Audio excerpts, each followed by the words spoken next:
Qué gusto, qué alegría nuevamente estar junto a ustedes en su espacio Lecciones de Esperanza. Para su servidor Gabriel Moreno, siempre le llena de gratitud, de alegría encontrarnos nuevamente, para juntos aprender de ese Dios maravilloso que en su palabra siempre nos trae mensajes que fortalecen nuestra vida, que nos dan dirección y que nos llevan por un camino seguro. Así que bienvenidos a este espacio de crecimiento con Dios, Lecciones de Esperanza. Y en esta oportunidad tenemos la compañía del pastor Kevin Mendoza. Pastor Kevin, gracias por acompañarnos, muy amable. Pastor Gabriel, gracias a ti por invitarme. Sabes que cuando uno es invitado a enseñar, resulta siendo el que más aprende. Así que vamos a aprender todos y esperamos junto a juntos. nuestros oyentes y televidentes poder, ¿verdad?, seguir aprendiendo de Dios. Estamos en esta temporada hablando de la misión de Dios. Dios hace un llamado y a esa misión me llama la atención que estamos en una sociedad y en un mundo donde se busca la comodidad. ¿Cierto? Se nos ofrecen productos y servicios para decirte, no te tienes que mover de casa. Todo lo puedes hacer desde tu dedo, desde tu móvil, buscando siempre la comodidad. De hecho, el ser humano busca comodidad. A veces trabajan para tener una casa más cómoda, un vehículo más espacioso, y la comodidad es algo que casi todo el mundo estamos buscando y hasta cierto punto no es malo. Pero hay algo, no sé si estamos de acuerdo, pastor, y ustedes que nos ven y nos escuchan pueden escribir en sus comentarios, pueden dejar un mensaje. A veces la comodidad puede ser peligrosa. Porque solamente nos dormimos cuando estamos cómodos, ¿cierto? Cuando estamos incómodos nos lleva a buscar salir de esa situación porque no nos tiene cómodos, pero la comodidad nos lleva a relajarnos, a pensar que todo está bien, y en esos procesos podemos perder oportunidades, podemos desperdiciar dones y talentos, capacidades y habilidades que la vida nos va regalando y que nos va regalando en la vida a nosotros. Pero vemos que en la Biblia, cuando Dios mandaba a alguien a cumplir la misión, siempre lo sacaba de su zona de confort, o casi siempre. Hablamos de Abraham, los discípulos, el mismo Jesús, los profetas, ¿verdad, pastor? Génesis 11 es un capítulo bien particular. ¿Qué nos dice la palabra de Dios allí, del 1 al 9, en Génesis 11, sobre cuáles eran las intenciones de las personas que menciona allí en esa época de la Biblia? ¿Qué querían hacer ellos y por qué Dios interviene y de qué manera lo hace, pastor? Pastor, unas palabras antes de contestar a tu pregunta. Me gusta cómo has planteado el asunto de la comodidad, porque no es algo malo per se. Pero cuando, digamos, se sobrepone la comodidad por encima de los propósitos de Dios, de la voluntad de Dios, entonces esta es un pecado que ha arruinado la vida de millones de personas, ¿verdad que sí? Y bueno, también los sabios han dicho que incomodarse es el camino del progreso, el camino del crecimiento. Solo que incomodarse puede ser relativo a cada persona. Para alguien incomodarse puede ser leer, detenerse, frenar, parar un poquito de su afán. Puede ser esa la forma de incomodarse para alguien. Mientras que para otra persona puede ser precisamente lo opuesto.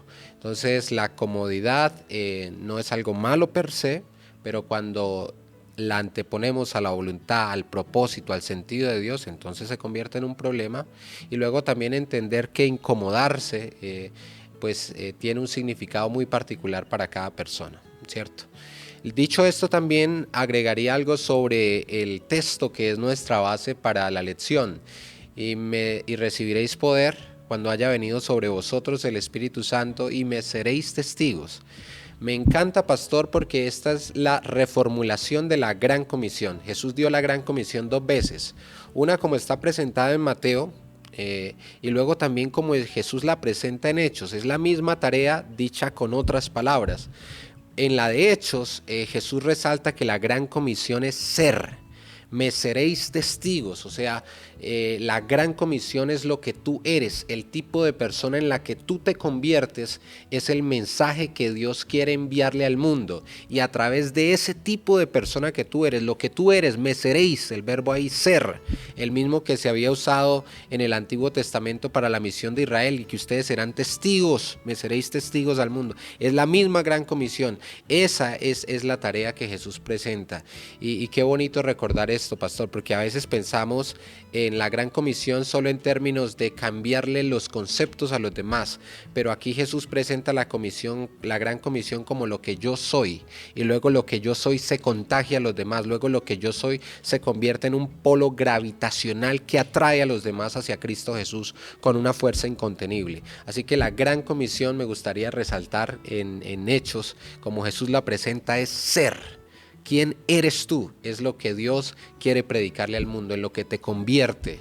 Eso es el mensaje del Señor, esa es la principal tarea evangelizadora, por decirlo de alguna manera, ¿cierto? Y bueno, ahora sí, en lo que tú mencionabas, en Génesis capítulo 11, la construcción de la Torre de Babel, encontramos seres humanos con miedo y con vanidad, que son como las dos caras de la misma moneda, tratando de hacer un esfuerzo por sí mismos para huir de los juicios de Dios, desconociendo la voluntad revelada de Dios, para asegurarse la mayor comodidad posible sobre esta tierra, ¿no? La historia de la humanidad es una lucha contra la entropía, como lo presentaba un famoso intelectual. Los seres humanos estamos luchando contra la entropía hasta que la entropía nos destruye. Y tratamos de construir nuestros paraísos terrenales aquí, pero siempre el pecado encuentra una manera de filtrarse en nuestros paraísos y arruinarnos. Y una prueba de eso hoy día sería, pastor, en esta sociedad tan avanzada que ha logrado mejorar indicadores de salud, de paz, de educación, de transporte, de nutrición. Vivimos en una sociedad muy próspera en términos comparativos, pero precisamente la gran paradoja es que esa sociedad tan próspera de nuestro tiempo es la sociedad con los índices de suicidios más altos. Entonces el pecado siempre encuentra maneras de filtrarse en nuestros castillos de comodidad y amargarnos la existencia, y recordarnos el conflicto entre el bien y el mal, y recordarnos que este mundo no es nuestro hogar. Así es, pastor, y vemos en ese mismo proceso de Génesis 11, buscaban la seguridad, la comodidad, no en Dios, sino en ellos, y estaban dejando de lado la voluntad de Dios, los planes de Dios, ¿no? Ellos hicieron sus planes, dijeron, y por si en algún momento, creo que la expresión allí en Génesis 11 dice, después dijeron, vamos, edifiquemos una ciudad y una torre cuya cúspide llegue hasta el cielo y hagamos un nombre por si fuéramos esparcidos sobre la faz de la tierra. O sea, como quien dice, por si de pronto volvemos a desobedecer, ¿cierto? Y nuestra voluntad varía con la de Dios, vamos a tener algo que estará por encima, ¿cierto? Tratando de colocar eso. Sí. O sea, no la misión era primero, sino eran sus intereses, sus gustos. Estaban calculando evitar las consecuencias del pecado. Wow, tremendo eso. Pero veo, pastor, algo interesante.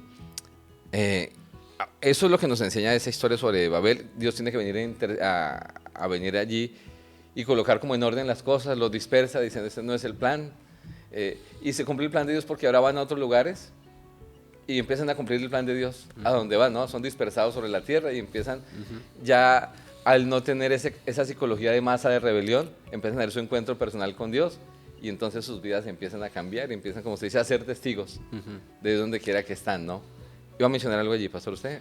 No, simplemente fascinado con lo que mencionabas sobre cuán a menudo los seres humanos hemos estado tratando de hacer planes sin Dios, y precisamente para amortiguar las consecuencias de vivir lejos de Dios, ¿no? Y a veces gastamos más tiempo en eso que en caminar con Dios, ¿no? Así es. Pero ahora, ¿qué podemos aprender? En un capítulo siguiente, en el 12, de el llamado de Dios a Abraham y el cumplimiento de la misión. Bueno, el Señor le hace un llamado a Abraham muy especial. Le dice a Abraham, sal de lo que conoces, sal de lo que controlas, sal de lo que es para ti familiar y fácil de dominar. Cómodo. Sí, seguro. A una tierra que yo te mostraré. Anda delante de mí y sé perfecto, porque yo soy, y otra vez mira, ser, otra vez la gran comisión, sé perfecto, porque yo soy Jehová Dios de toda carne. Así que Abraham recibe este llamado especial, pastor. Duda por algún momento, la evidencia sugiere que no salió inmediatamente, pero luego lo hace, ¿cierto? Luego lo hace en obediencia al Señor y empieza a recorrer una tierra que finalmente él nunca posee, porque lo único que él recibe en esa tierra, lo único que llega a ser propiedad de Abraham en esa tierra es la tumba de Macpela. donde él entierra a su esposa y más adelante lo entierran a él. Era el único lugar que el Señor lo saca y Abraham no sabía, y Dios lo pone a dar vueltas y lo pone a dar vueltas y recorre y va creciendo en experiencia y se va convirtiendo en un tipo de persona, porque la gran aventura y el llamado de Dios no era poseer una tierra aquí en este planeta, era convertirse en el tipo de persona que puede habitar una ciudad cuyo arquitecto es Dios. Y por eso en Hebreos capítulo 11, cuando se nos presenta a Abraham, dice que Abraham dio vueltas hasta que entendió que la tierra prometida realmente no estaba acá, que la tierra prometida estaba allá, y lo único que tuvo Abraham acá fue la tumba junto con su esposa. Wow, pastor, tremendo eso que usted menciona, porque cuando miramos la Biblia, el registro bíblico, nunca aparece un texto donde Abraham le esté reclamando a Dios esa tierra. O sea, él iba donde Dios lo llevaba a cumplir la misión, pero nunca estuvo como racionalizando y demandando cumplimiento a la manera de él. Él esperaba que si Dios lo llevaba era porque estaba cumpliendo su plan, su propósito, ¿verdad? De llevarlo a la tierra que estuvo allí, su familia, como usted menciona allí, terrenalmente no obtuvo, por decirlo así, posesiones grandes, pero cumplió su promesa porque su descendencia llenó la tierra, finalmente no la poseyó, fueron bendición, como le dijo el Señor, será bendición a toda carne. Pero en ese proceso de ese hombre Abraham, que es un hombre de Dios, un hombre con mucho que aprender, dentro de eso que aprender, ¿qué pudiéramos extraer nosotros en el contexto de la misión de las cosas que le suceden a Abraham cuando sale y hace ese recorrido que usted acaba de mencionar? Sí. ¿Qué podemos aprender de pronto de los aciertos y desaciertos de Abraham? Exacto. Dios es tan hermoso que no te descalifica cuando cometes errores, ni te descarta porque tengas defectos. Dios calcula tus debilidades cuando te llama a cumplir tus propósitos y sus propósitos. Abraham fue un hombre que se equivocó, que su fe tembló, el padre de la fe, pero es una fe de gelatina. Es una fe que tiembla varias veces ahí en el relato bíblico. Y es un hombre que miente, es un hombre que tiene miedo, es un hombre que toma decisiones sin consultar a Dios a veces, es un hombre al que le tiembla la mano para hacer la voluntad del Señor. Y qué bonito que Dios, cuando lo llamó, sabía todas esas debilidades y sabía que Abraham iba a cometer todos esos errores, y aún así lo llamó, porque los errores que cometemos no necesariamente anulan el propósito de Dios para nuestras vidas. Y aquí quisiera hacer una aplicación, pastor, porque a veces algunos nos formaron de tal manera que sentimos que tenemos que ser perfectos para llegar a ser útiles. No, Dios no te exige ser perfecto para ser útil. Dios lo que sí te pide es que seas humilde, que seas perseverante, que dependas permanentemente de Él, y a pesar de tus errores, cuando llegue la hora de las sumas y las restas, si tú permaneces en Cristo, te levantas, Dios habrá cumplido su propósito en ti porque te llamó. Cuando te llamó ya sabía los errores que ibas a cometer y aún así te llamó. Eso quiere decir que hay esperanza para todos los que hemos cometido errores en el caminar con el Señor, y que los propósitos de Dios siguen vigentes a pesar de estos errores. Si tú estás viendo esta lección, me estás escuchando y estás respirando, hay esperanza para ti. Wow, pastor, qué interesante. Usted dice algo y tal vez alguien que nos está viendo o escuchando puede estar impresionado con esto, porque de pronto alguno de las personas que están al otro lado de la pantalla o de la radio en este momento escuchándonos puede decir, no, pero Dios que me puede utilizar a mí, sí, yo con tantos errores, con tantos defectos, porque tendemos a creer que para poder servir a Dios tengo que ser totalmente perfecto. Esa es la meta. Ojo, y no quiero decir que nos relajemos. La meta de Dios dice, como usted lo mencionó hace un momentico, anda delante de mí y sé perfecto. Esa es la orden de Dios. Pero me impactó mucho, usted dijo una frase hace un momentico, pastor, Dios calcula nuestros defectos cuando nos llama. O sea, a Dios nada lo toma por sorpresa. No es que alguien puede decir, no, Dios llamó a Abraham y mire con lo que le salió. Yo imagino a Dios diciendo, no, ¿cómo así que yo mandé a Abraham en estas y con las que me salen? No, Claro. Dios todo, que es omnisapiente, sabe el futuro desde el principio. Y me llama la atención, lo digo en este momento en relación a mí. Ahora que usted menciona eso, entiendo por qué Dios me llamó a mí. No porque sea perfecto, sino hizo un cálculo con todos los errores y las barbaridades que a veces se me ocurren y los defectos que tengo, y siempre hace provisión para salir de eso y poder cumplir su misión. y que podamos ser útiles para Él. Así que Dios también tiene un plan contigo. Allí donde estás, puedes colocarte en las manos de Dios, puedes decirle, Señor, aquí estoy, quiero ser útil para ti y ser bendición a mi familia, a mis amigos, como lo fue Abraham. Y nunca iremos tan lejos donde Dios no pueda tomarnos, abrazarnos, transformarnos y utilizarnos. Entonces, qué interesante, pastor, esa posición que usted acaba de mencionar allí. Creo que podemos aprender eso, un Dios que no mira los errores, sino mira la disposición y lo que Él es capaz de hacer con personas como nosotros. Sí, pastor, y a veces cuando estamos en la obra misionera, tratando de cumplir la gran comisión, pues nos enfrentamos a una frustración respecto de nosotros mismos cuando estamos predicando salvación y nosotros nos sentimos perdidos, nos sentimos a veces, bueno, tú cuentas aquí tu experiencia, yo también soy pastor, pero a veces le he dicho al Señor, yo me siento más como la oveja a la que hay que rescatar casi que todos los días, Señor, ¿cuánto te necesito? Y precisamente, pastor, estar en la gran comisión, involucrado en la misión, es lo que te hace sentir esa necesidad de depender tanto, pero tanto de Dios. Y a pesar, yo quiero decirte que a pesar de que hayas cometido errores y la gente te eche en cara tus errores, no te rindas, sigue perseverando, sigue testificando, sigue buscando del Señor, que el Señor le encanta cicatrizar heridas y hacer de esas heridas una muestra para su gloria.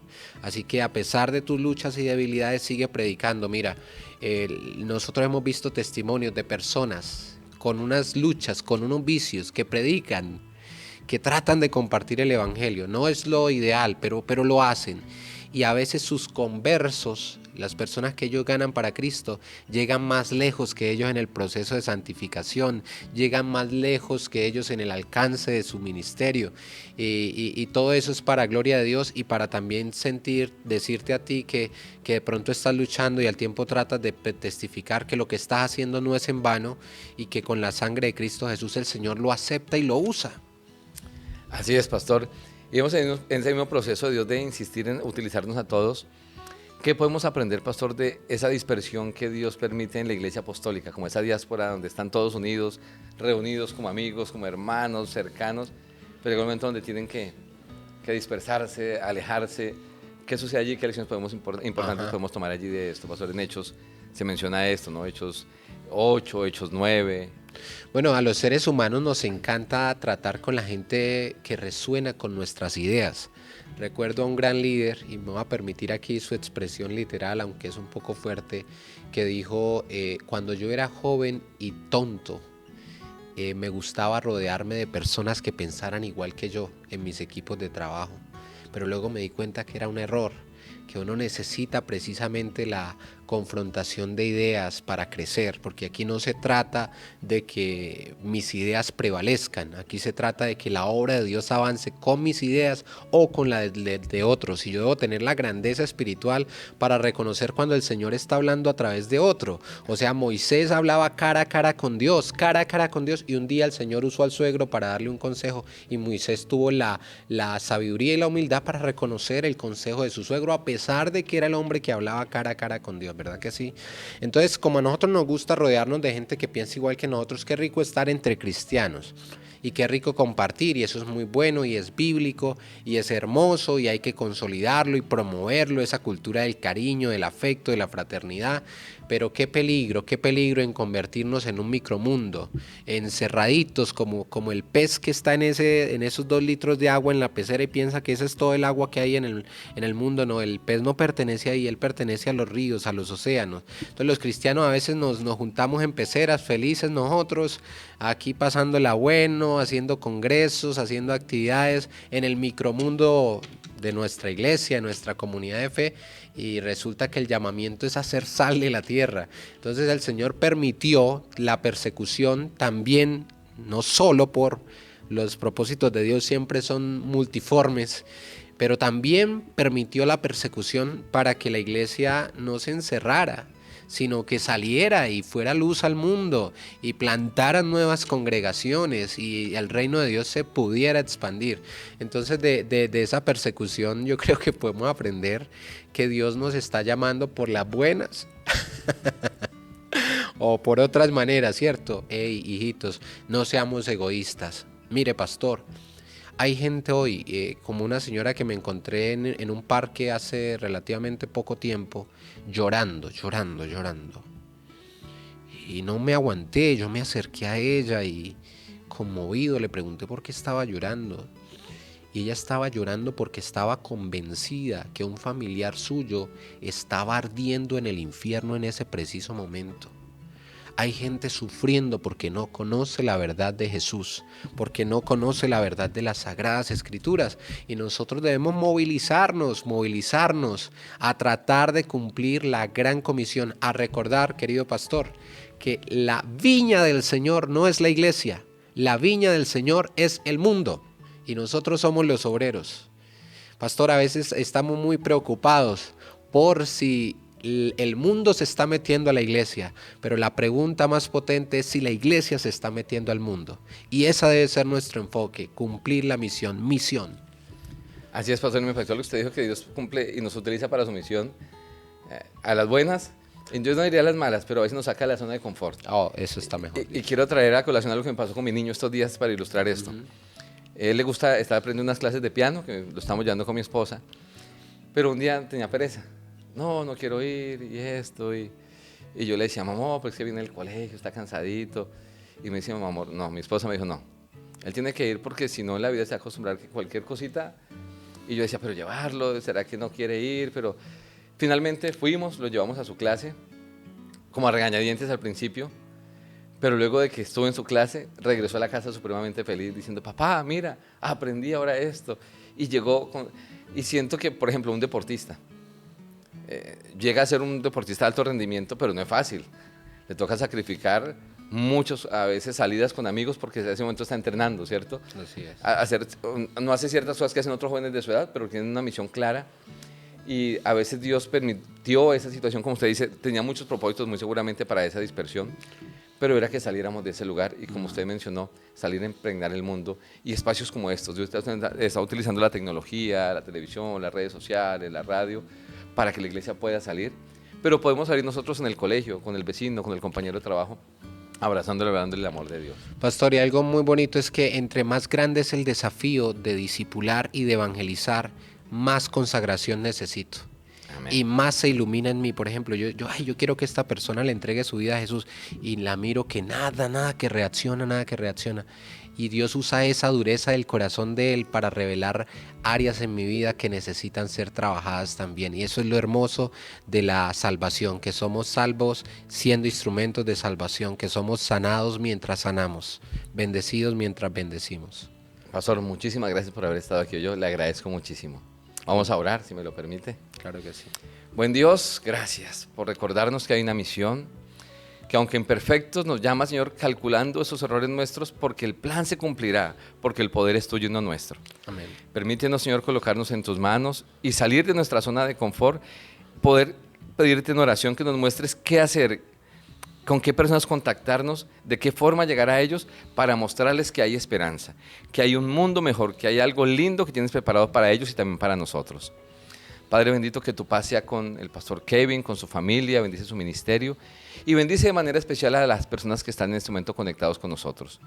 Que tu amor sea para ellos y que a través de ellos pueda fluir a muchísimas más personas. Pues lo pedimos y lo agradecemos en Jesús. Amén. Amén. Un gusto saludarles, les esperamos muy pronto en un nuevo capítulo de Lecciones de Esperanza.